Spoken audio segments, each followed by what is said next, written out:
of the plenary. We're very pleased to see some people online at, as Hilary says, 9 o'clock on a Monday morning or whatever time it is for you. We're really pleased that you joined the session, and hopefully we'll have quite a good chat because this is supposed to be quite an interactive session. So I'm Louise Besadenhout. I'm a member of TAB and I'm based at the University of Leiden. And I'm here with my co-host Kim, who can introduce herself. So my name is Kim. I'm based at DANS, which is a research institute in the Netherlands. So two Dutch-based people. So it is only 9 a.m. for Lou and I. For anyone joining either earlier or later in the time, thanks so much for joining. And we have a third member of our BoF board, Curtis Sharma, but he was not able to join us today. But we'll follow up with Curtis and let them know all the great things that we discussed here. Absolutely. So Kim, should I kick it off? Yes, please, because Lou has so much more experience in this than I do. I think we will agree to disagree on that. Anyway, so we proposed this session because it emerged out of some conversations that Kim and Curtis and I were having, particularly because we're all interested in issues of equity, diversity, and inclusiveness, but from quite different angles, as you will see in the slides ahead.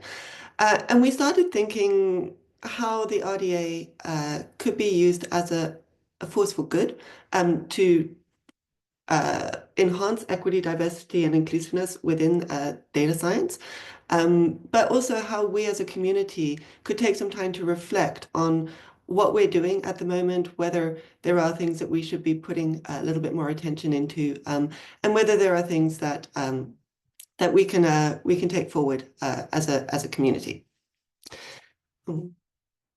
Okay, so I think everyone is familiar with the content of this slide. Just highlighting for everyone, the vision of the RDA is that researchers and innovators can openly share and reuse data across technologies, disciplines, and countries to address the grand challenges of society. And we're all very familiar as well with the fact that the RDA has 6 guiding principles. These include openness, consensus, community-driven, inclusivity, harmonization, and not-for-profit and technology neutral. So you can see already equity and inclusiveness are at the heart of how RDA understands itself and sees itself. And because of this, it's a great opportunity to start reflecting on what this actually means. Just to make sure that everyone is on the same page, I thought I'd include this slide to highlight the distinctions between inequality, equality, equity, and justice.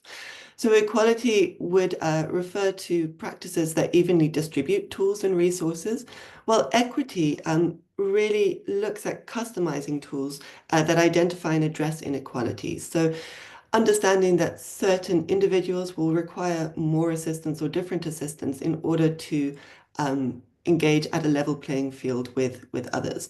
So unlike equality, where we're just giving everyone the same opportunity, equity is really thinking about what further opportunities are needed to make sure that everyone is included. And obviously, when you're thinking about equity in the RDA, you can think of it from 2 different perspectives. The first is how to foster equitable access within and to the RDA community. So how can we make sure that everyone who would like to be a member of the community can engage with the community and use it in a meaningful way for themselves? But also the RDA community obviously plays a very important role in discussions around data sharing and data infrastructures. So how can we as a community be advocating for equitable access to data sharing and data infrastructures? So thinking about, as the session title says, equity not only in, but also for the RDA. When we're talking about equity, obviously it's important to understand that inequities manifest everywhere, and these can range quite considerably in terms of issues that will affect people's ability to participate in the RDA community. These include personal characteristics such as gender, race, nationality, disabilities, educational levels, socioeconomic status, including financial status, but also cost of living, infrastructure availability, and so forth, cultural issues such as religion and language, environmental issues, and then also really recognizing it and foregrounding the fact that digital landscapes mirror physical landscapes. So the inequities that that affect individuals in their day-to-day lives also manifest themselves online. So what we're really interested in is thinking about equity from a multi-angled perspective. So thinking about how can we foster and support inclusive infrastructures? How can we make sure that we have inclusive tools and outputs from the RDA? And how can we as the RDA be an inclusive community? So thinking about the in and for equity in the RDA, I thought it was just interesting to put down some ideas that came out of the conversations that Kim and Curtis and I were having. So thinking about equity in the RDA, it's important to question whether the measures we're taking to enhance inclusion are actually the most effective, or whether there are alternatives that need to be considered, whether the outputs that we're producing as an RDA community are accessible to an optimal level, whether the technologies and social infrastructures are equitable, accessible, and inclusive, and also whether the culture within the RDA is inclusive, or whether there are ways that we can enhance inclusivity. And then when we're thinking about RDA for, equity for, what am I saying? When we're thinking about RDA for equity, so how can we as a community be enhancing equity? It's important to think about this from a number of different levels. So how can the RDA be a force for good in equity in data sharing and reuse? Whether we should be vocal about non-inclusive infrastructures, whether we as a community can mobilize to address inequities, exclusions, and marginalizations, whether we as a community can be more engaged with marginalized end users of the RDA outputs, the data and the technologies more broadly, and whether we as a community with a huge amount of expertise and a huge, rich knowledge for about the evolution of the space that we work in, whether we as a community can identify novel workarounds for current technological inequities. So that was just setting the scene, and now I'm going to hand over to Kim to talk about the first aspect of equity and one of the topics we'd like to consider further. Yeah, so, Kim. Thanks. So the first part that I'm going to enter here relates to disability and accessibility. And this always is interesting. I work in research data management field as well. So when we talk about accessibility, I'm going to be very explicit here. I'm talking about accessibility for people with disabilities, because one of the A in FAIR is accessibility, but for that we're talking about how accessible is data. How is it able to be accessed by people who don't have primary access to it? But within the realm of disability, accessibility is a term that's been used for over 40 years to discuss how people can access society, infrastructure, and different technological applications to enhance accessibility. So when I say accessibility, I'm talking about how someone who does not have 100% vision is able to access something that is online. Because if you are able to see a screen or a document, you interpret that differently than if you are, say, using a screen reader, which is a technological tool that enables people to access online content. So disability and chronic illness can impact up to 50% of the world's population. And initially you might be like, wow, that sounds like a big number, that's too much. It's actually because the ways in which we consider disability and chronic illness, they change throughout your life, but also the amount that they impact your life can be very small or very large, and can change over time. So just keep that in mind, that especially as you go throughout your life, the way that disability or chronic illness can impact you changes. So we talk about FAIR, we talk about CARE, but what about accessibility when it comes to disability? So I have a few examples here that kind of impact the realm that we're talking about very explicitly. So first, just how fair are digital outputs if they cannot be accessed by, say, screen reader users? This can be overcome by doing things like accessibility checks or learning how to use the features available and advocating for more impact. So, but If you don't know to do that, you're not going to do that. So then we're actually talking about a knowledge gap, as well as the time and effort required is not necessarily baked into the time that we are given to do these types of things. And then it becomes an idea of, well, I didn't have time to do it, so this is going to have to be good enough. And then we can pause and think, is that a structural problem? It's not an individual person not caring enough. It's actually a structural issue of not having enough time to make something accessible or improve their knowledge on how to do so. Another example would be the desire to lean heavily on infographics. I totally understand. I also enjoy visual representations of understanding complex things, but they can't do all of the heavy lifting. So this is where it comes to, are we using alternative text or image description to describe what an infographic is showing? And really just having options are best. So if you have supporting text for a very complicated infographic, as well as a way to visually infer something, that's going to be helping the most amount of people, especially if you consider, and this will come up later when we're talking about cross-cultural communication and intercultural communication, the ways that we understand visual input is not the same based on your lived experience, as well as if you're using, say, a metaphor that relies on something very cultural. So for the example that Lou gave of equity, equality, and justice, I've often seen an infographic that involves a baseball diamond, and I'm from North America, and I played baseball growing up, so I 100% understand the baseball metaphor. But if you're not familiar with baseball, this infographic describing something, you're going to be a bit like, I don't actually know what's trying to be communicated to me here. And finally, because we're in the digital domain, so to speak, websites that are designed for looking cool, looking very immersive, looking very, you could say Web 3.0 if you want to date yourself, that's great, but there's actually a lot of existing guidelines and infrastructural support within web design that can enhance its accessibility that are not necessarily being used, either because website developers are not taught how to use them. It's not an active part of most computer science curricula. There have been studies to show that most computer science curricula do not include building websites for accessibility in mind. So these websites often fall short for the variety of users they're meant to be addressing. And I see in the chat now also talking about the physical spaces that we meet, and that's definitely a big one, and maybe one that has had more legislation written about it, is the physical accessibility of spaces, as well as designing meetings that can best address people's different accessibility needs. So for instance, are we having a packed meeting with only 15-minute breathers and 5 minutes to get between a conference venue that has a 1K footprint? That is very inaccessible for some people. So we can think about that as well. Next slide, please, Lou. And then I'll stop talking and we'll go back to Lou. But so what about the RDA and its members? If we're talking about accessibility within the RDA for the people who the RDA have as part of its membership. So the ability to participate related to accessibility, how accessible are our outputs? How accessible is our infrastructure?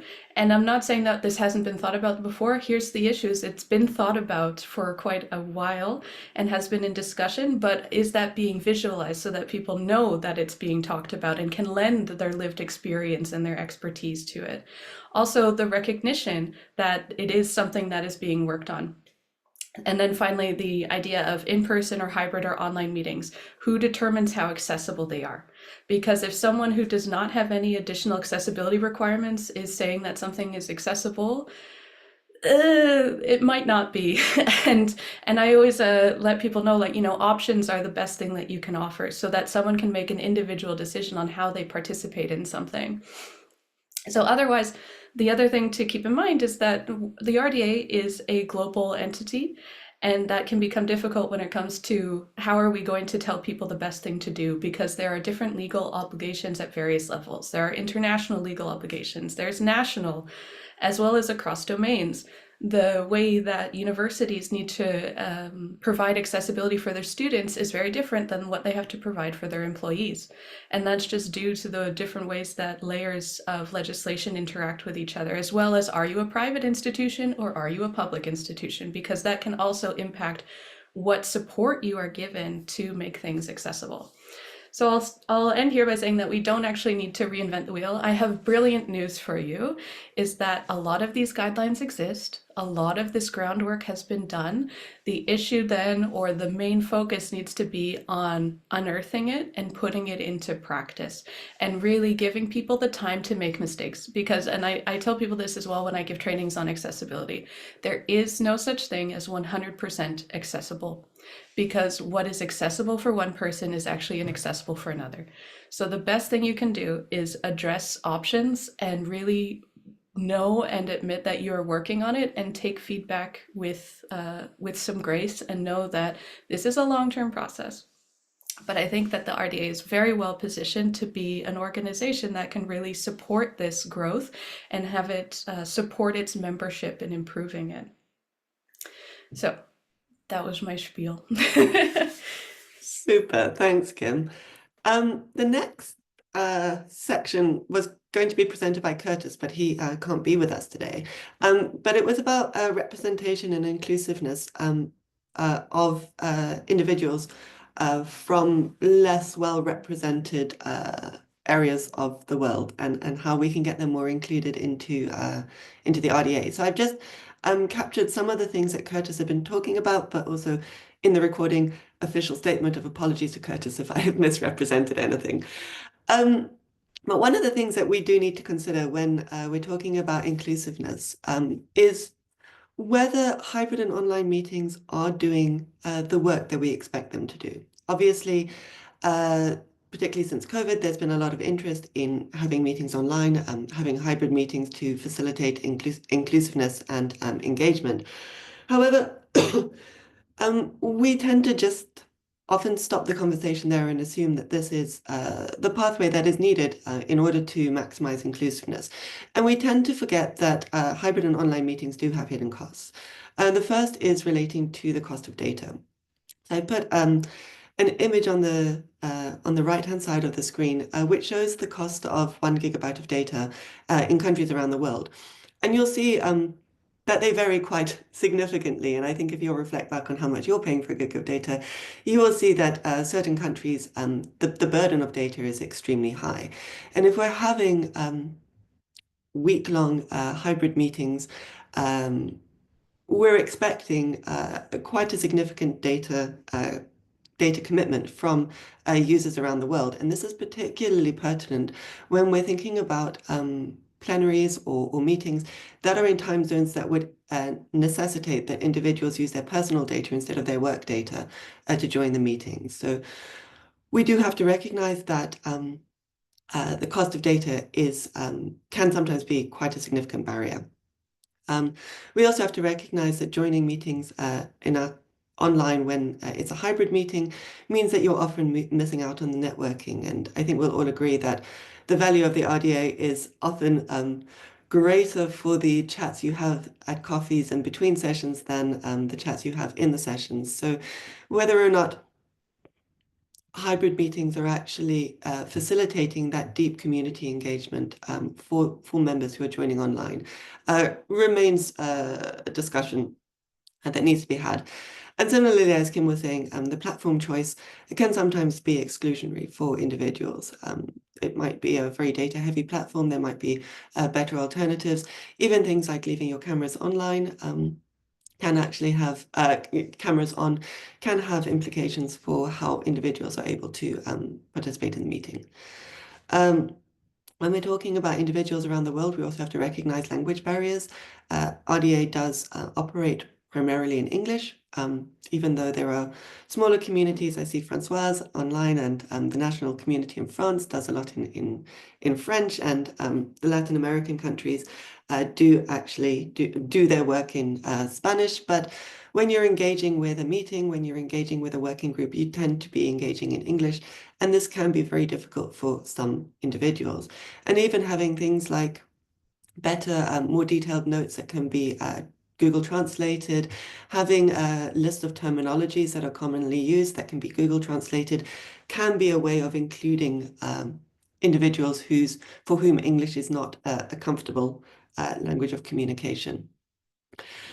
Another issue that we found quite important to discuss is issues of representation in interest groups and working groups. So as I said, I'm on the tab, and one of the issues that we consider when we're reviewing applications for interest groups and working groups is representation from individuals as co-chairs around the world, and engagement with individuals members around the world. But we do have to recognize that the number of RDA members from low and middle income countries is significantly smaller than those from the global north. And therefore, we do have to consider whether we're putting additional burdens on those individuals by expecting representation in all interest groups and working groups as far as possible, because you're pulling from a smaller pool of individuals who, despite being very passionate about the work of the RDA, perhaps just don't have the time to commit to these types of things. And then finally, and this is something that has been a topic of discussion within the organizational assembly for quite a long time, is how to make RDA activities more pertinent for individuals from low and middle income countries. Always asking whether the topics that we're working on are useful and usable for individuals based in those countries, or whether there's a range of other topics that perhaps aren't being suggested that would actually be more pertinent and more useful for individuals working in low middle income countries and in low resourced environments. So I think that was capturing what Curtis was interested in. And then I'm going to move on to the area that I work quite a lot in, which is issues of connectivity and technological decisions. So Kim talked a lot about the accessibility of digital platforms and digital objects. But this conversation extends further, recognizing that data infrastructures are largely designed in and for and by high-income countries.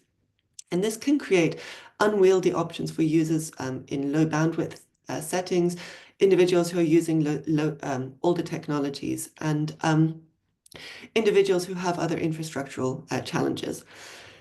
And these are recognized issues that potentially aren't well engaged with, but these become even more pronounced when we're considering non-academic communities. So I already mentioned data costs, but also issues to do with science literacy and educational levels.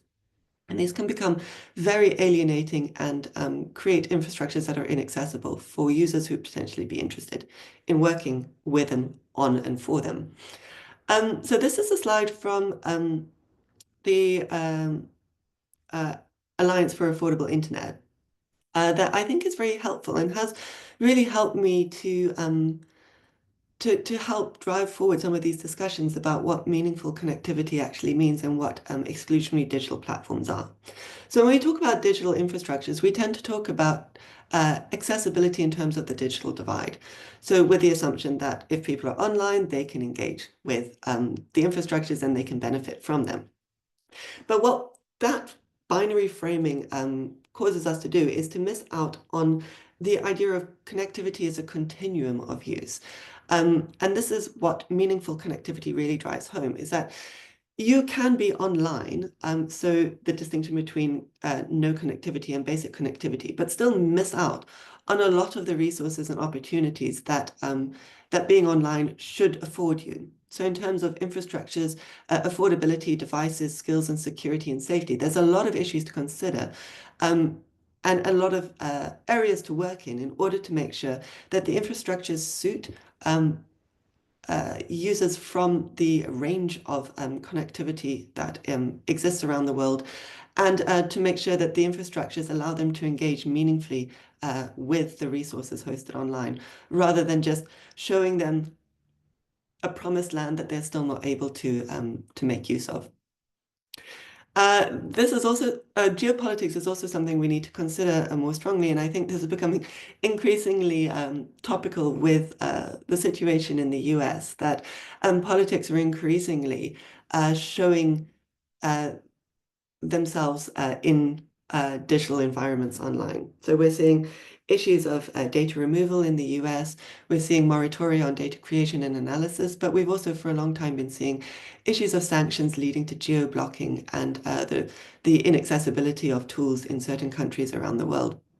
And as this becomes something that is increasingly affecting RDA members, it is something that we need to consider more strongly in the way that we're thinking about the RDA, but also where the RDA is working and what we're advocating. So that was a whistle-stop tour on the areas of accessibility that we have been talking about, Kim, Curtis, and I, and a framing of how we'd like this multifaceted discussion about equity to emerge and to take forward in the RDA. So we thought we would open up to a discussion. First, a discussion around what do we actually understand by equity and what priorities there are, but then moving forward to a discussion about what is already working, what's a bottleneck, and how can we mobilize towards more equity within and for the RDA. So Kim, I don't know if you want to introduce the Miro board. Yes, I can. So, and thanks, Stephanie, for adding the collaborative notes to the chat again. So within the collaborative notes, there is a link to a Miro board, which I've also just thrown in there. And now I think I'll take over the screen sharing. And promise not to give you motion sickness however possible. This is always a risk. So, as Lou pointed out, we kind of had two different breakout sessions or topics in mind. The first was discussing the existing solutions, the current knowledge gaps, and future opportunities. And if you go down in the Miro board, you'll see the other thing. What is working? Where are the bottlenecks? And how would we mobilize? So, and an interesting note, there is a way to make Miro boards accessible. There is actually an accessibility checker for Miro boards. So if you use one and you're like, I don't know if this is accessible, there's ways to improve it. But so the link you should be able to go on and either give your name or continue without giving it, and kind of just seeing what are some existing solutions here. So if you haven't used Miro before, you can see right now I'm in the high five hand mode that allows me to grab and move on. If I switch to the pointer, then I can start selecting a sticky note and leave notes here. So like that. But yeah. So for instance, if I know an existing solution to accessibility is that there are checklists from the W3C, which is the World Wide Web Consortium for web accessibility. And there's quite a few. There's checklists, there's decision trees, and these really can give you the confidence to know that you're not kind of stabbing in the dark trying to figure out what to do first. There's also courses, free courses from the W3C on web accessibility. It's called the Foundations course. It takes, I did it in 2 days, but I'm a bit familiar with the topic, so I would say you can do it in 2 or 3 weeks if you have a few hours, and that will really bring you up to speed as well. So. Yeah, but I think so we can take some time to work on the Miro board, but if anyone Should I stop screen sharing the Miro board at this point? No, go keep sharing it, I think. But if anyone has anything that they would like to raise at this point in terms of the topics we've just presented, please feel free to unmute. I don't think there's enough people online to necessarily go into breakout rooms, so if we can just have a chat here and then work on the Miro board for a bit, then we can start seeing how this topic is emerging and what the ways forward are. So please feel free to unmute and mention anything you'd like to at this point, or feel free to just work on the Miro board. Yeah, and you can, if you're like, I'm not going to say pessimistic, let's say realistic. If you're realistic, you might already know what the bottlenecks are. And knowing the bottlenecks is really key to determining where our effort can go first. So for instance, you're not going to save the world in 1 year, but you can identify, okay, here's the clear bottlenecks. There's also dot voting. So if you see someone wrote something that you really agree with, you just drag one of these over and you're like, yes, hybrid meetings, are they working? So, but, so yeah.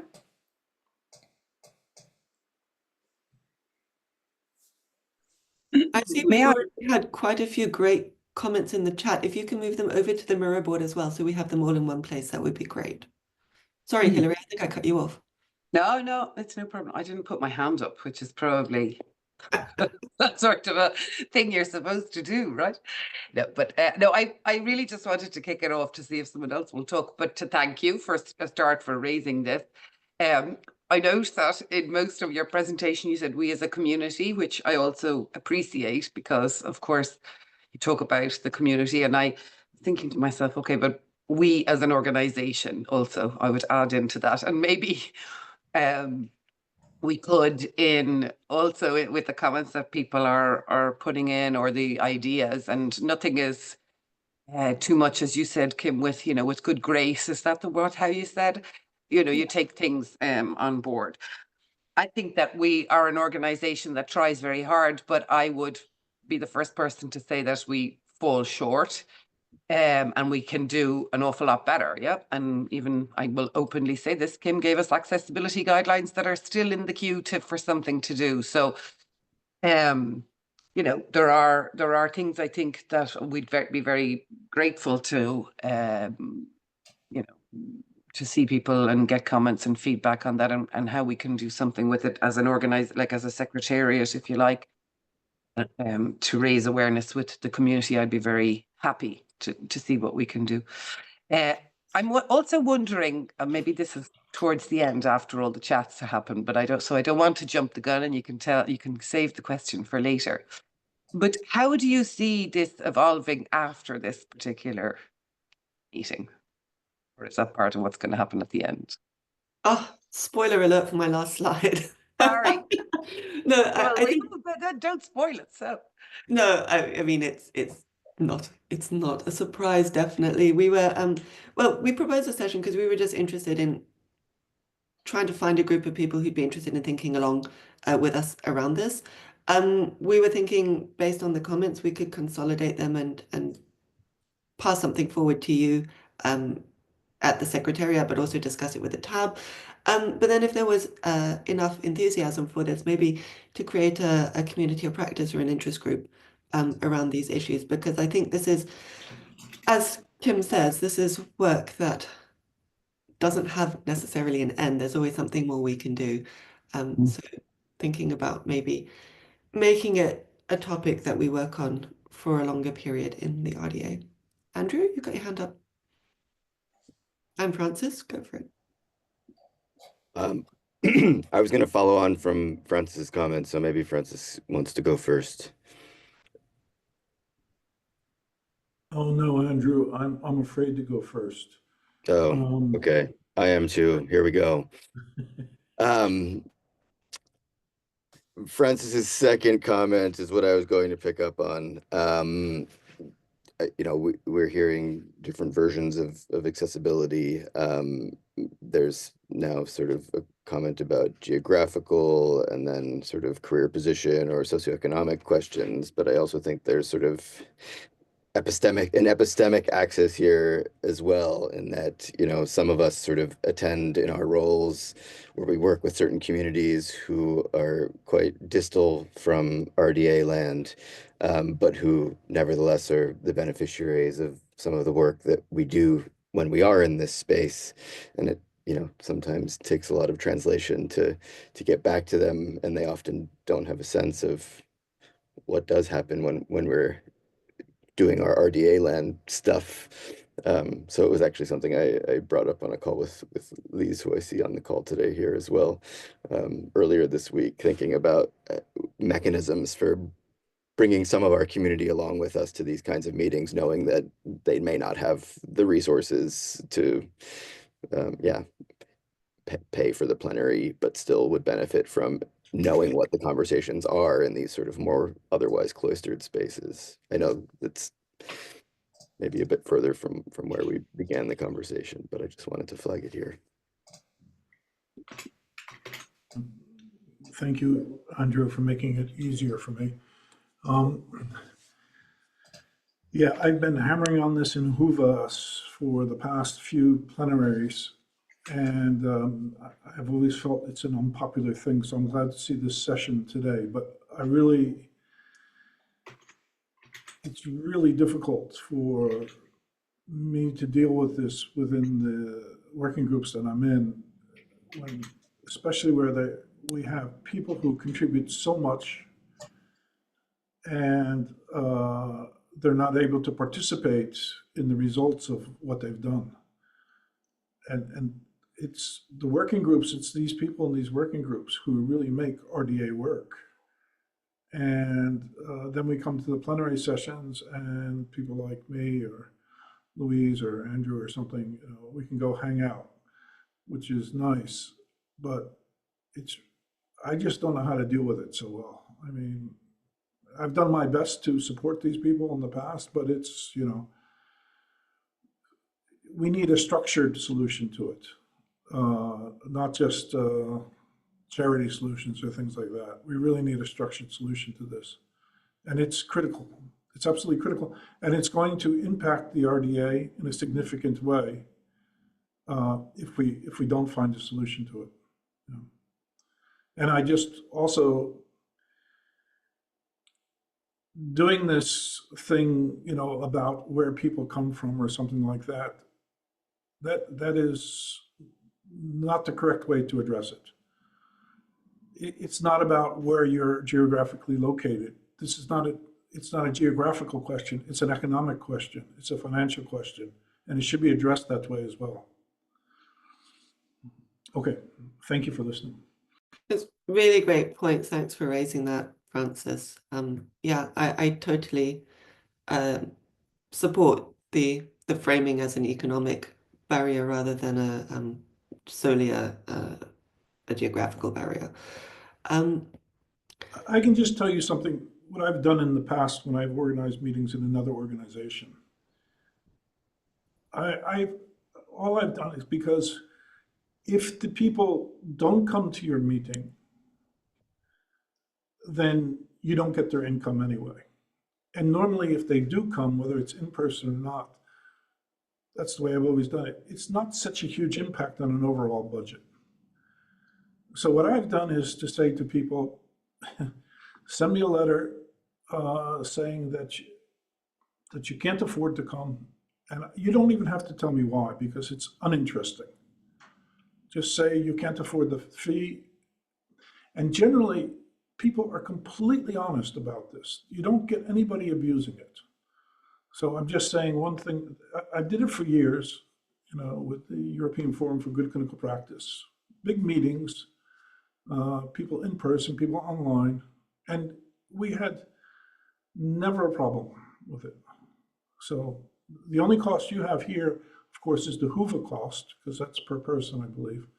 So that's something to take into consideration. But people don't abuse it. That's my experience. Yeah.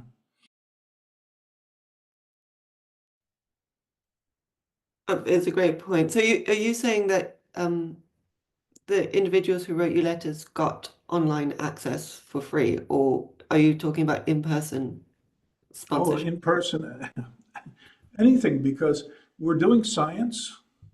And we want people and the whole objective is to have people within our conversation. And every person who comes to your conference or to your online meeting is a benefit. It's something that they bring something. So we are the ones who gain by having those people there. It's not, they give us something when they come. That's how I look at it. Yeah.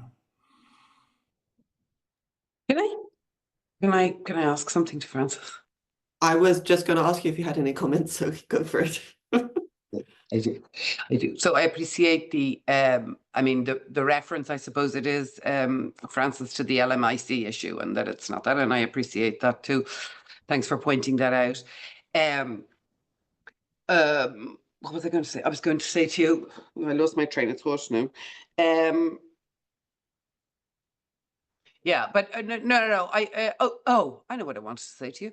So after plenaries, and maybe you have done it. So if you have, after we have these meetings, of course, we try to collect some feedback in a short way. Yeah, but it helps us because I happen to be at this meeting, but it doesn't, I mean, I could have gone to the other ones and I'm glad I came, but it's really important. And I'm sure Lou would have given the feedback, don't get me wrong, or Kim, but have you put this in as a specific thing? Because I mean, the LMIC program, which by the way, it's not, we're asking people who can afford to help people who can't afford. So it's not like RDA has dedicated funds. This is a challenge for us, you know that. I'm not going to make any things about it, but that's the point. Is I have taken a note that, you know, we need a structured solution. I've taken a note as well that, yeah, okay, LMIC is great, but actually the problem is something different. And you also said career level. So I'd like also to have, you know, some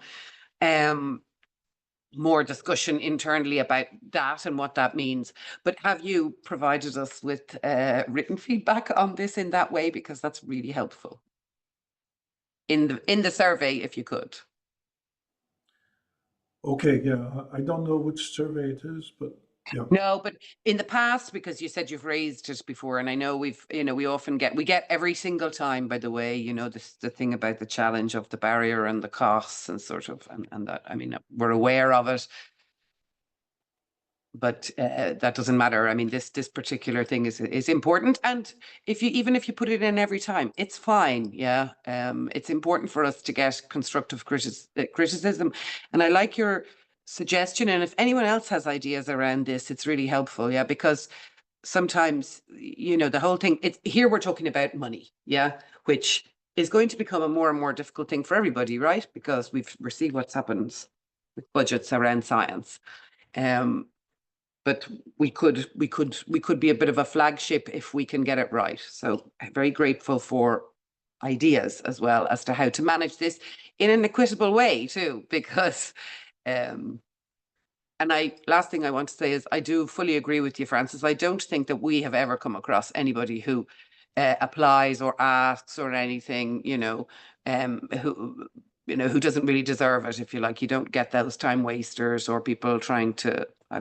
So I agree. It's for you to run these programs, you can be almost sure that the people who apply for it are the ones that really need it, you know. In terms of the ability to attend in person, I also just wanted to flag up Nathaniel's comment in the chat around cost and time associated with visas, because that is also an additional barrier relating to the financial status of the individual, that there is, in many cases, a significant cost and of applying for a visa and no certainty that visas will be granted for certain individuals.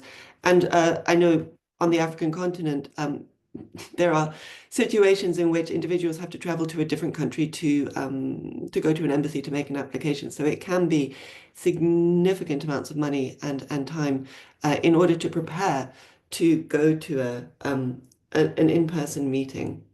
And maybe this is also something we need to consider. I know, Hilary, that hosting a plenary is not easy, and it definitely depends on individuals offering to take up the burden. But there are certain countries that are more permissive for visas than others, and maybe we need to start considering those, or considering countries that have visa on arrival for everyone, like Egypt, which has a blanket visa on arrival regardless of nationality.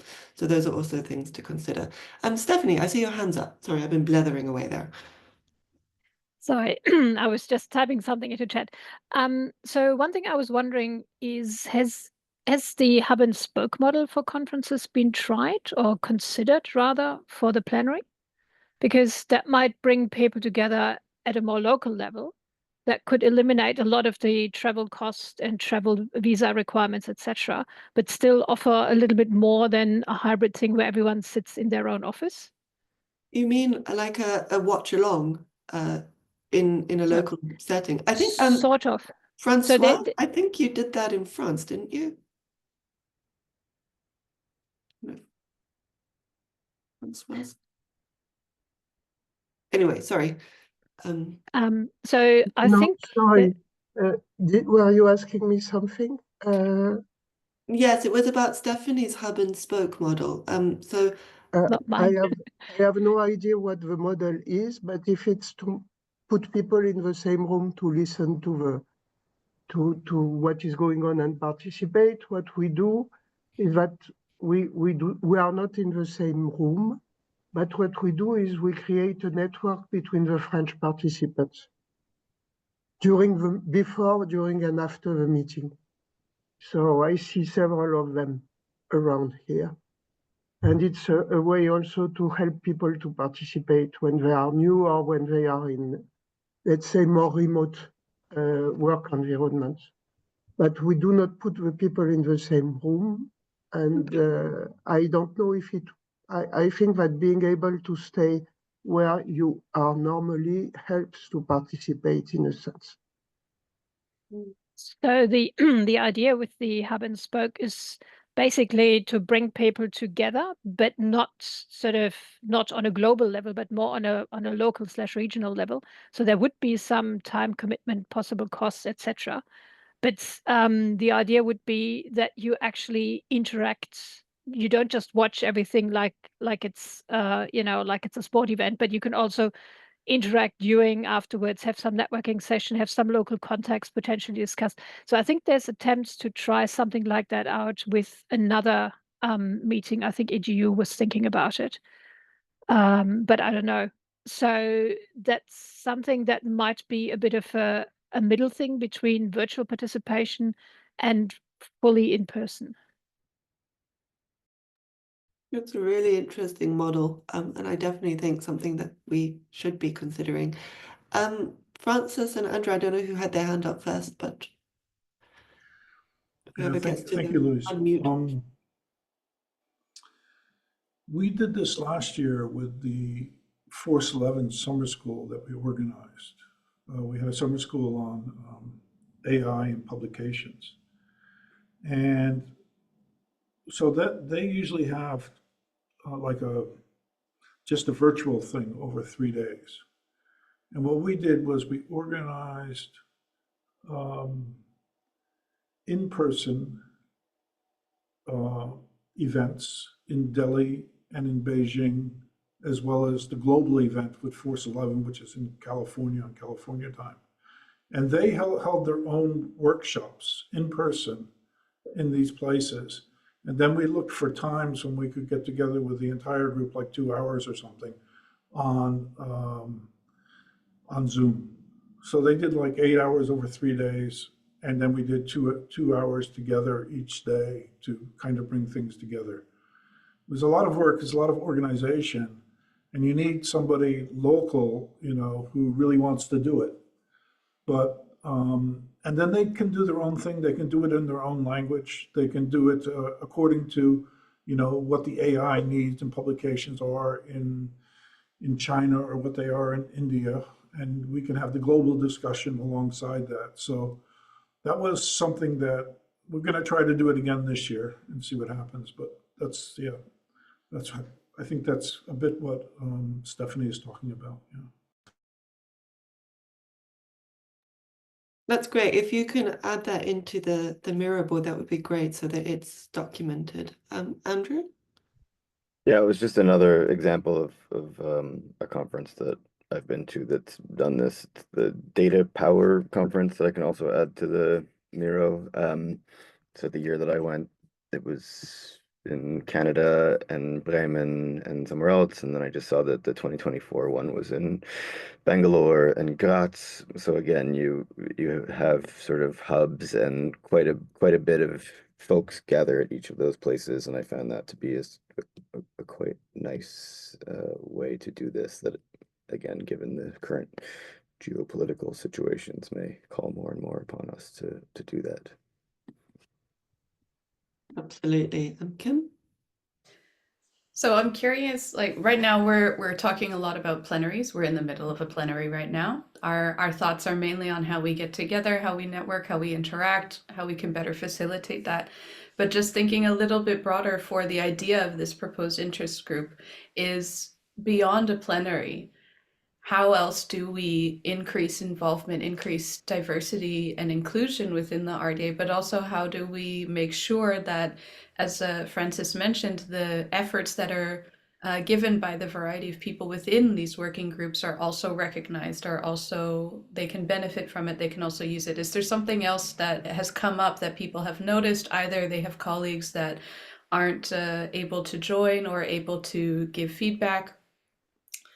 So Yeah, it's a great point. And I was actually just going to raise it as well that, you know, the plenaries are obviously the most visible, but work in the RDA happens between plenaries. I don't know if there are any chairs or co-chairs on the call who'd like to share something about how they're running their interest groups or working groups, or if this is something that they've been considering.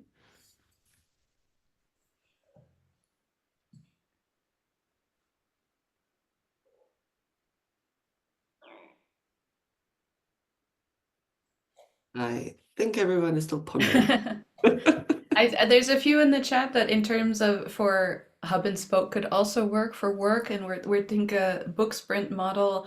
I think there's also what's interesting is that hackathons are very cool, but hackathons, it depends on how a hackathon is designed. If you're thinking old school, you're gonna go into a room, you're gonna drink 10 Red Bulls, and you're gonna be in there for 12 hours and you're gonna crack out some code. That's a very uniform way of thinking of a hackathon. But what about the people who are primary caregivers and have children or other relatives to look after? What about the people who literally can only look at a computer screen for 5 hours and then they need to rest their eyes for 5 hours? And then how is a physical hackathon actively working for people who cannot join physically? So that's some things you can think of. Like when we say hackathon, we're kind of thinking one thing, or data sprint or whatever, but it's also like some self-reflection on, just because this is the way we've done things before, we can also consider where have we kind of left room for improvement as the nice way to look at it. Absolutely. Francis, you got your hand up? Yeah, just to say, not with the RDA, I haven't done it yet, but in two other working groups I have. One we meet once a month, but then we meet on Tuesday in the morning, my time, sorry, and Tuesday in the afternoon, or Thursday in the afternoon, my time again, so that we try to get both things working. Another one we meet again Tuesdays and Thursdays, but one of them we do both days in a month, and one of them we do alternative days in the month, alternative months. So I think that's also a good thing to do too, is to try to stagger your working groups so that they are a little bit more family friendly to your participants. Absolutely. And also, I mean, the perpetual problem of trying to balance activities during work hours for volunteer work. It's not always an easy balance to make, but definitely important to consider. I see Stephanie and then Hugh have got their hands up. Thanks, Louise. So I'm currently co-chairing two groups, one with Francis and one with two of my RDC colleagues. You can probably guess which one is easier to deal with, because the one with my RDC colleagues, we are not in the same time zone, but we're in the same continent, and the time difference is only a couple of hours, so that's much, much easier. But I guess one thing that I would like to explore way more is asynchronous work, rather than focusing the work of the interest and working groups on meetings. Because, I mean, my personal problem is meetings will always be outside of work hours pretty much, for me, unless they are only with Australians or New Zealanders, in which case it's fine. But everything else will always involve, you know, early morning or most of the time late afternoon or evening. So I'm hoping that there are better ways of doing this, that we don't have to meet all the time for every little bit, and that we can actually do things in a good asynchronous, yes, Francoise, in a good asynchronous way with much fewer meetings and much shorter meetings, hopefully. So that would be my hope. I haven't made it happen yet, but that would be something I would really like to explore. I think it's a great point, and also recognizing that, you know, we kind of just have a meeting as a default, and whether I'm taking a step back and asking, do we need all these meetings? Are there more efficient ways of doing stuff? It's a really great point. Hugh?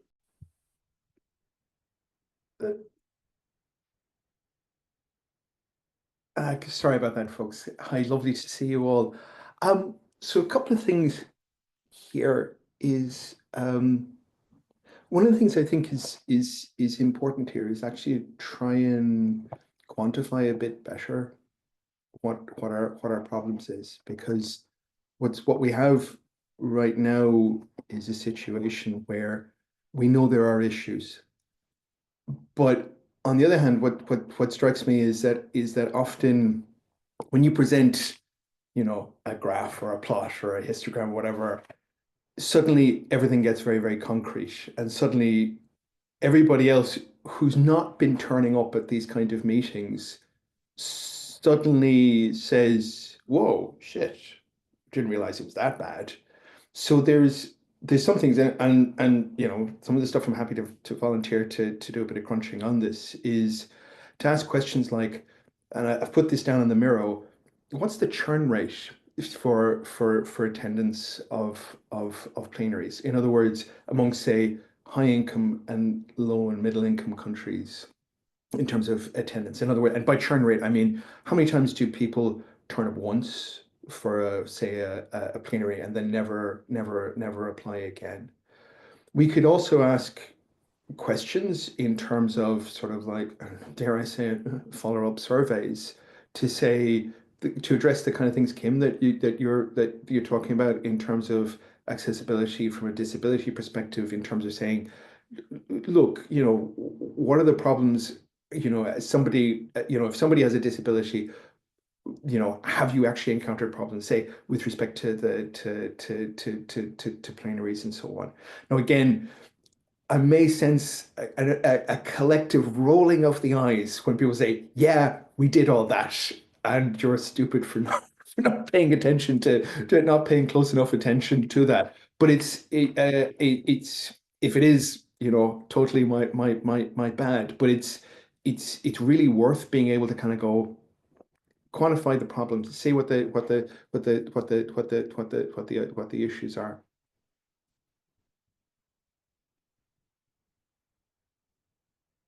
I think, and thanks you. Related to this, and so in my time when I'm not at Dunce, I give trainings on accessibility and disability.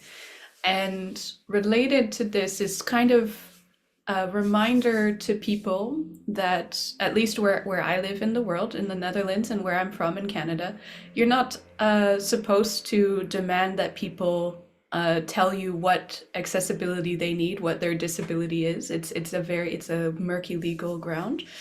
And as well, if we're thinking about future proofing, which is, the Dutch love to use the term future proofing. I hear it every day, but trying to aim our outputs, aim our plenaries, aim at our the things that the RDA is putting out there.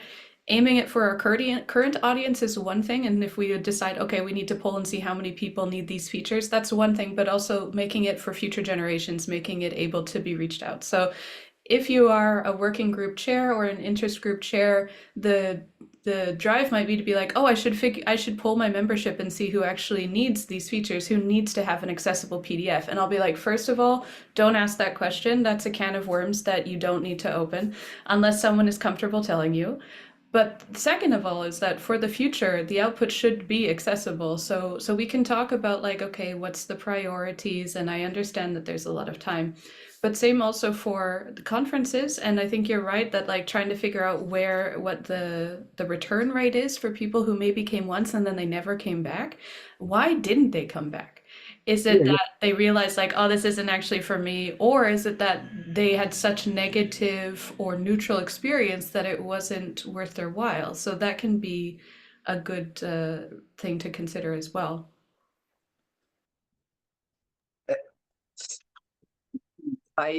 Just to state, though, I think you all know very well, happy to do these things as well. We do follow-up surveys. They're not specifically about accessibility, but we ask people, you know, when they attended and that the return rate on surveys is really low. And we spend a lot of time also trying to, I mean, we're trying to change tool and everything at the moment. So it is also a challenge.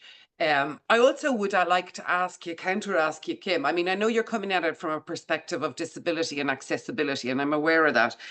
But I'm just asking myself the question to understand how important this is and how important it would be for us to invest resources in asking those type of questions. I'm happy to ask many questions, but if someone doesn't come back, yeah, to an RDA plenary.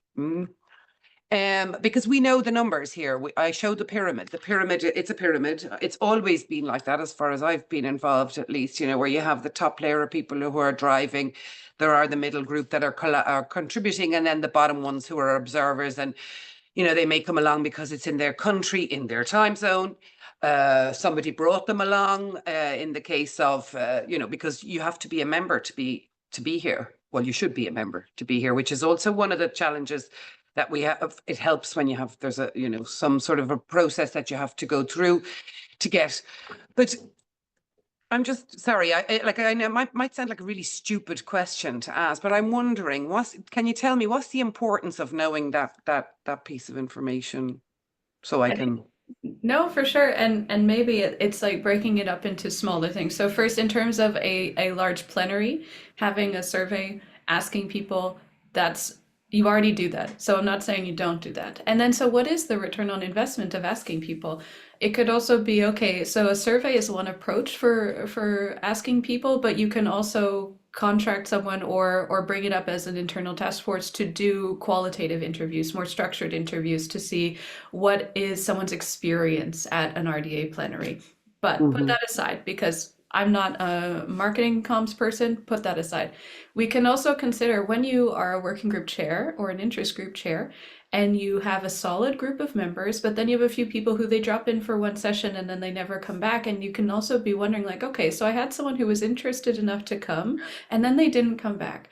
And why didn't they come back? But as a chair, what right do you have to ask them? What responsibility do you have to ask them? But it could be something as, okay, this can be something supported by the RDA infrastructure, either through contact with the working group chair, something that they can fill out, something they can ask, like, hey, so in terms of the long-term effort, it's a question of improving someone's experience immensely in the short term or gradually in the long term. And because we're all different people, we're never going to hit 100% for everyone, but trying to figure out what are those structural areas that we need to improve.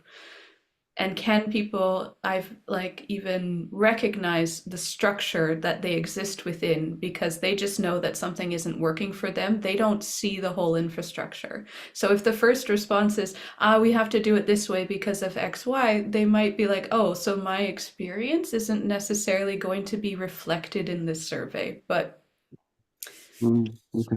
Thanks.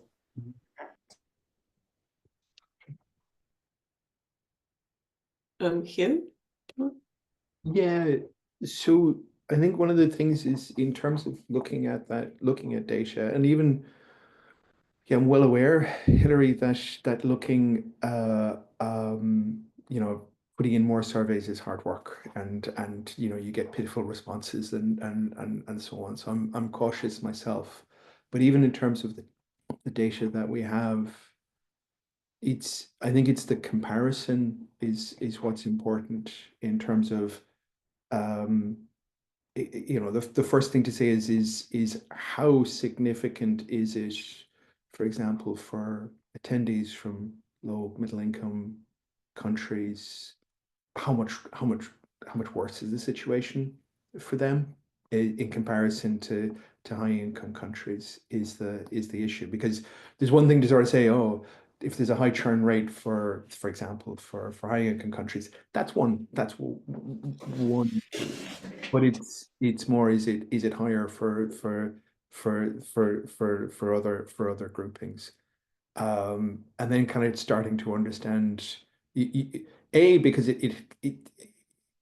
I think you then start to get a little bit of a feeling of what the problem is, but also, and this is super important, that idea that you're able to put this into people can't ignore data, people can ignore plots which says this is a problem. They can't sort of, when we're in a stage where we're sort of in a stage of talking anecdata, people can just ignore it. And this is what's important there.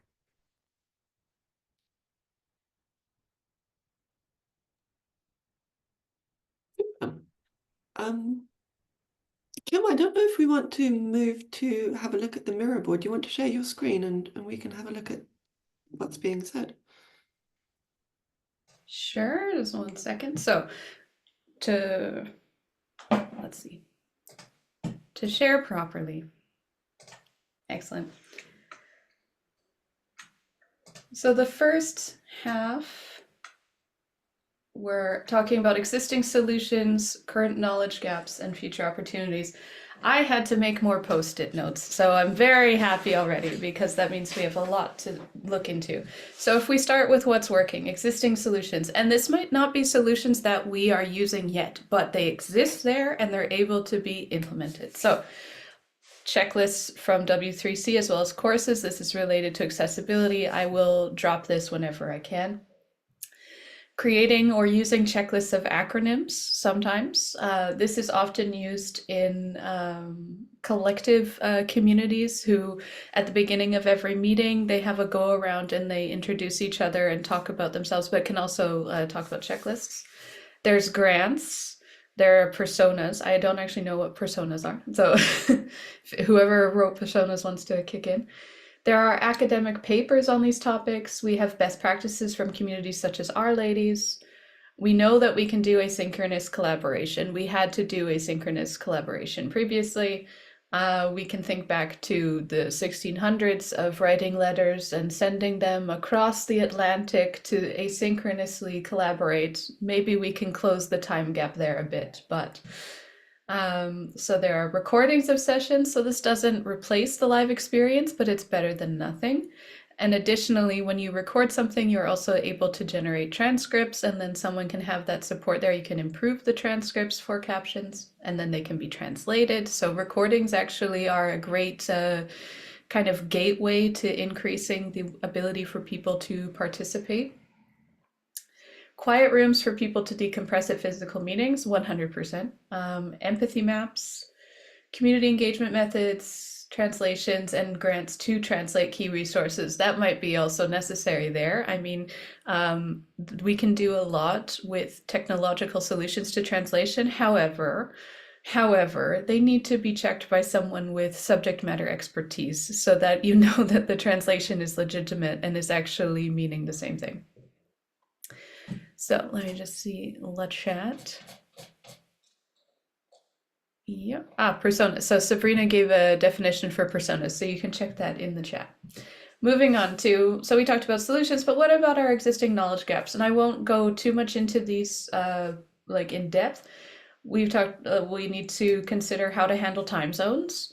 Aside from abolishing time zones. I think we know that we don't have that much power to abolish time zones, but how do we handle them as an organizational entity? The true global culture, it's still very Europe or North American centered. How do we bring certain distal communities along with us, such as to plenaries? The cost of translation systems and platforms should be the default basic options. And so I'll say this comes back to procurement policies, in case you want to dive into that nasty territory. I know I need to zoom in. What do various people really need, whether it's people with disabilities, people from the Global South, and many others? And then I'll just remind you that these areas overlap as well. So what I need as someone with a disability is not the same as what I need as someone who is working from home. If I were living in Global South, would these needs interact with my disability? Those kinds of things as well. How to deal with costs associated with visas. If we can figure that out, I think we've solved quite a bit of struggle. Physical meeting, location, access. Stephanie's putting in deal with intersectionality. Exactly. Thank you, Stephanie. And then what is the churn rate? So if those are the knowledge gaps, some of them, I mean, the thing about knowledge gaps is you can't actually identify all the gaps. And Lou and I will get into that in terms of who's not in the room right now and telling us what the issues are. But future opportunities. So we could try out hub and spoke models. This has been brought up. I think this is a good place to start. And also considering, you know, the ability to build a regional community with a hub and spoke model, it actually kind of serves two purposes. If you can support a regional organization to get together and have an interaction alongside a plenary, that would be good. Improve the meet options on platforms. Often they are not attractive. Here's where some people love Whova and some people hate Whova. And I'm going to tell you right now, no one is going to ever, like, we're never going to find consensus on Whova or any platform. And that's just because we're all individual people.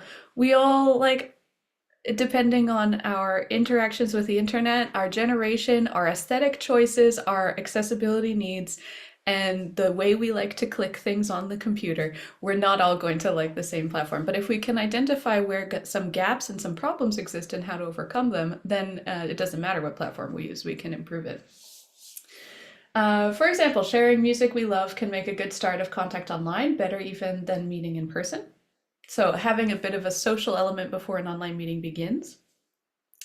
Stop using language focused on Northern Hemisphere context, such as fall or spring. Use months. Fair. When we are on Mirror, we cannot see each other. Possible to have a visual interaction at the same time. Plenary should be free for RDA members, students, people who do not have an institution that pays registration fees, or very, very low cost, at least virtually. I have no comment on this. I don't know what the costs are. Surveys to understand current landscape in RDA. Get people into the room whose needs need to be considered. We're going to come back to that. Is like what I will tell people often is there's a movie from the 1990s called Field of Dreams, and there's a saying in there where if you build it, they will come. That is not true, okay? Do not adhere to that saying. Kevin Costner needs to be ashamed that he made that phrase that people in business and universities will use, because it's not true. Ask any person who grew up with a mall and how that mall no longer has any stores in it because you built it and people no longer came because they were ordering online. So, all right, before I get too passionate about something, sign language for plenary talks. So this could be interesting, especially if you're supporting the signed language of the physical location where the plenary is happening. Otherwise, there are more than 30 different signed languages. So you would need to determine whose preference is going to be met. But also we can consider, do we, what are our policies for hosting someone's interpreter to come to an event? Do we allow their interpreter in for free? Do they have to have reduced payment? Do we even tell them, like, do we have this as an option? If you need to bring a medical assistant or an interpreter, what do you do? Parity of contribution methods, equal weight on written contribution, for example, and also how do we establish or ensure that written is given the same weight as vocal? Provide multiple ways to interact. So that's in a similar way. Parity of methods, also supporting the different methods of communication. Childcare support for in-person meetings. Love it. Want to hear more about it? Bring your people to your plenary BoF VIG meeting. Share a conference room at your local organization. So, yeah, I've been talking for a while. Everyone has filled this out amazingly. This is going to be so much work for Curtis, Lou, and I, but I think it's run the gamut. So then we come to the second set of questions where maybe we can fill this in a bit better later. But so what is working? What is working for us? It's really important to talk about what is actually working before we try to tear down an entire system that actually has some pretty decent parts in it. We can just improve it. So hybrid meetings, some people consider it working. And then you can also consider, is it working at 100%? Maybe not, but is it doing a bit of the work? Sure. Whova as a conference platform. Again, I've already talked about how no one's going to love every single platform. So some people do really enjoy it though. For some, it's probably been the best platform that they've used in the last 5 years because they've been able to readily get used to it and use it how they need to use it. So providing support, monetary in the form of grants and services to relieve organizational meeting burdens. There are the tiered pricing, multiple time slots for meetings, such as Tab. So that is working. And if you're thinking of something that's working, to keep on adding it there. I'm just double checking the chat right now. Yeah, indeed, platforms that need a community functionality. So where are the bottlenecks? So these are things that are really reducing our ability to have impact in order to increase the equity and diversity within the RDA as well as the different outputs. What are these bottlenecks? And costs is certainly the number one. Costs in terms of resources, costs in terms of time, which then impacts people's ability to do their own work. and costs in terms of infrastructural readiness, long-term contracts that begin to eat into a bottom line. These are all costs that need to be considered. Who isn't in the room? So we can consider this, are we actually hearing where the issues are? If we have a format where the people who are having issues are not able to join, they didn't know about it, they're not able to join it, it's in a time zone that doesn't work for them, they feel like they are not empowered to come into the room as well. I think we should not be discounting that is there some sort of community barrier that we're not aware of? So for instance, I'm talking way too fast right now. So time needed. Time is similar to cost. Organizational support, you shouldn't have to feel like I'm going to figure all of this out on my own and I don't know if it's going to work. That's really the first stumbling block is how do I go from here? What do I need to focus on? Recognition of all members' output. Political and financial risk of supporting activism or any DEI currently, 100%. I know exactly what you mean by this. And it doesn't matter if I tell you that in terms of accessibility, it's a legal obligation and you can get fined if you don't do it, because that is also the case in certain countries that have now made it their goal to take accessibility off of public-facing websites. So I don't have a solution for that, but let's recognize it for the bottleneck that it is. And finally, availability of visas. Who can or can't get them? So these are all the bottlenecks. How will we mobilize? How will we go forward from this? So the national and regional RDA chapters beginning locally can start that empowerment on also figuring out what resources are available locally. Because of course, if everyone wants to access the higher national or international level resources, there's going to be a strain on available resources, but it could be that things are more available locally. Exploring asynchronous work for interest groups or working groups, 100%. As well as figuring out what does that actually mean? What level of coordination is required? Does that mean a new role has to be created within that working group that someone could take on? I'm not saying scrum your working group, but similar to what's necessary for asynchronous work is having a shared direction and shared deadlines. Price tiers based on economics rather than just location. And that's it. So Lou, have I talked enough? I think it's great, and some really interesting ideas coming out here. As you said, it's going to be quite a lot of work to consolidate them and think of a way forward. And that's really what we wanted to do for the last few minutes of the BoF, is to talk about ways forward. If there is interest in exploring a community of practice or an interest group that could focus on certain issues, maybe take forward planning around this, or if this is something, if it should look like, if it has a different format that we haven't considered, please, we'd like to hear your opinions. Françoise? Yes, thank you. I think that it's a kind of discussion in which we need to have the Secretariat, because there are consequences with respect to how RDA is working. And but I think it's very important to have community members able to speak up.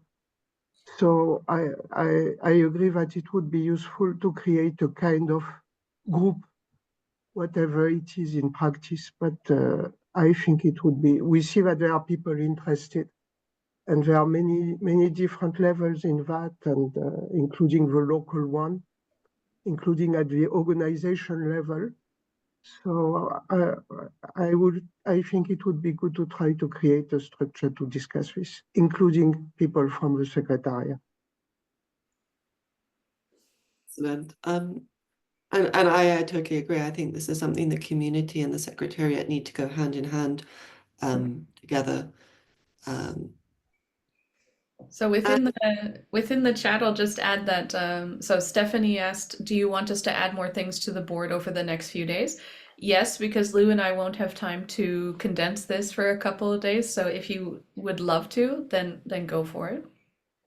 And also Anna mentioned something that I kind of skimmed over, but actually does have a big interaction as well, and that is the environmental costs of international travel, but also maybe more explicitly, the restrictions that your institution or your organization might have on international travel.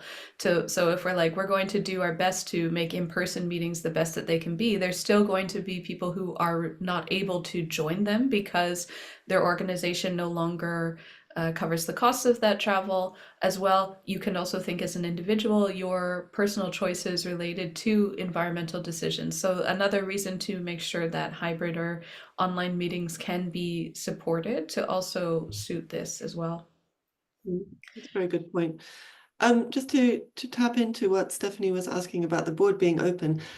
Yes, if things occur to you during the course of the plenary, please do add. And if you know of people who were not able to be in the discussion today, but who might have some additional opinions, please do forward the board to them. This should be a working resource, at least for the rest of the plenary, so that we can gather as much input as possible before we start writing up the session. So I see Hilary and then Stephanie. Thanks. So in terms of the next steps, like clearly, I think you all know, you're all seasoned RDA people here, or those who don't. We have three mechanisms: a working group, an interest group, or a community of practice. Community of practice in the definition of RDA is not actually possibly the most appropriate here, because it should be just domain or disciplinary. At the moment, we still stick with those. They're not broader. There's a reason behind that, but they're not broader. I think it fits more an interest group. And that leads me to another mechanism that we have, which is, which answers a little bit Anne's question about bringing something to council. So we recently had a proposal around an ethics committee from a group of 40 people. One of whom he's still in the room, Francis, and some other people, which was made to council, and it was a very detailed proposal, which was very helpful to have this document, by the way, and it raised first the awareness. So I'm giving you the example because this is what happened. So it raised awareness that RDA actually, in terms of ethics, has nothing, unfortunately, and so we decided with council we're able with this proposal and showing, if you like, the holes in the RDA around this. We were able to say, okay, let's start with and asking the committee if they were, or the people who proposed, if they're willing to help by asking them to become a task force. Now, a task force in RDA is officially instituted or set up by the council because it's a piece of work that is required, and it has a specific scope, it has a specific output, and it has a specific timeline.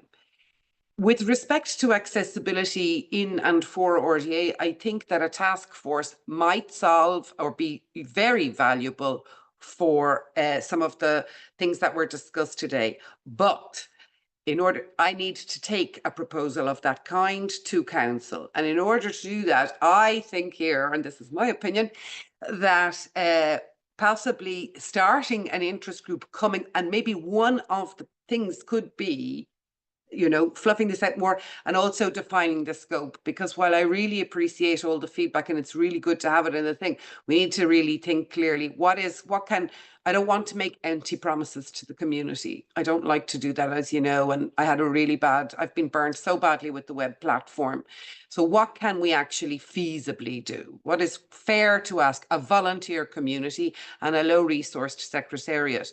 But that being said, I am very happy to take that to council in the shorter term rather than the longer term, so it doesn't become something that we end up talking about next year, or all this effort that you all have put into it is gone for nothing. And I'm going to finish now by saying I am really grateful for this plenary. Interesting and a little depressing, if I may say, way to start the plenary. But on the other hand, I love feedback and I love constructive criticism. So I'm grateful to you, Lou, Kim, Curtis, for this, and also to the rest of the community who are here and the rest of you providing the feedback. And so I'm leaving on a very positive note. Super. I mean, it's definitely, I think this session is supposed to be about getting excited about what we can do rather than hitting ourselves for what we haven't been doing. So definitely looking positively forward. Stephanie, you've got your hand up. Yeah, sorry. I just put it into chat. So I was going to suggest have a post on the Hoover board with like a couple of sentences about the session, a link to the Miro board, and an offer for people to contribute, because I mean, there's only what 20 of us here. Yeah, So that's a great it would idea. be a good opportunity to maybe see if there are more people who would like to have their voices heard. And also, I was just going to say, I also don't find it depressing. I just find it good that there are people who are looking into this and who are interested in doing things. And it doesn't necessarily have to be things that cost a lot or that are, you know, we're not going to fix everything in one go, but every little bit helps, I think. Absolutely. Yeah. You have to start somewhere. So we can definitely start this journey and see where we end up going. I think we're almost reaching the end. So unless, does anyone have any final remarks at this point? Because if not, I'd like to thank you so much for all your very detailed and thoughtful input into this session. Kim and Curtis and I will sit down and have a strong think about it, about what has been said and the topics that have been covered, and write up a session report, and then hopefully start thinking about how to form an interest group, and then to carry on the activities there. If you would like to think along with us on these things, if you could just note down in the session notes, and then we can reach out directly to you to get involved. But thank you so much from my side, Kim. I will pass it over to you. Just to say that this is a very interesting discussion as well. This is maybe the most widespread international discussion that I've had about these topics as well. And I think while I focus mainly on accessibility and disability, why Lou, Curtis, and I are really excited about this interest group in the broader sense of equity is because the interactions and the overlap between these topics is so incredibly important. And that if they're not considered holistically, you run the risk of further marginalization of one group. And that's certainly not what the RDA wants. It's certainly not what Luis, Curtis, and I want. So we're gonna put our heads together and we're gonna see where we go from here. Yeah. And on that note, thank you so much. Enjoy the rest of the plenary. I think there's a lot of really exciting stuff coming up. And we'll see you around the Hover space or asynchronously in the documents. But thanks, everyone. Have a lovely day.